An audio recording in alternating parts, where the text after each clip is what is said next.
Bhojpuri film industry में खेसारी लाल यादव और पवन सिंह की गिनती सबसे बड़े स्टार्स में होती है। किसी भी फिल्म या गाने के लिए दोनों में से किसी एक की भी मौजूदगी उनके हिट होने के लिए काफी माना जाता है। ऐसे में अगर एक ही फिल्म में दोनों का नाम जुड़ा हो तो उनके चाहने वालों की खुशियों का ठिकाना नहीं होता। ऐसा ही हुआ है भोजपुरी हिट फिल्म देवरा पे मनवा डोले में। जी हाँ, इस फिल्म में खेसारी लाल यादव और स्मृति सिन्हा ने अभिनय किया था।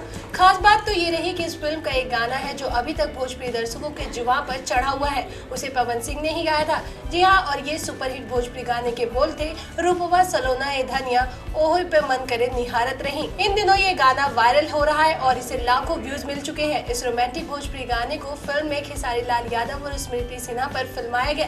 खेसारी लाल यादव और स्मृति सिन्हा की अदाकारी के साथ साथ पवन सिंह की आवाज से सुसज्जित इस गाने को लोगों ने इतना ज्यादा प्यार दिया है कि इसके बाद के लगभग सभी कार्यक्रमों में पवन सिंह और खेसारी लाल यादव के इस गाने की डिमांड जरूर होती है।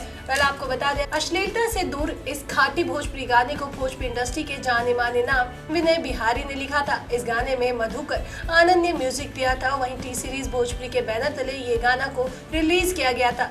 दोस्तों, आप इस गाने को कितनी बार सुन चुके हैं और साथ ही आपको पवन सिंह और खेसारी लाल यादव की जोड़ी कितनी ज्यादा पसंद है, हमें कमेंट बॉक्स में लिखकर जरूर बताएं।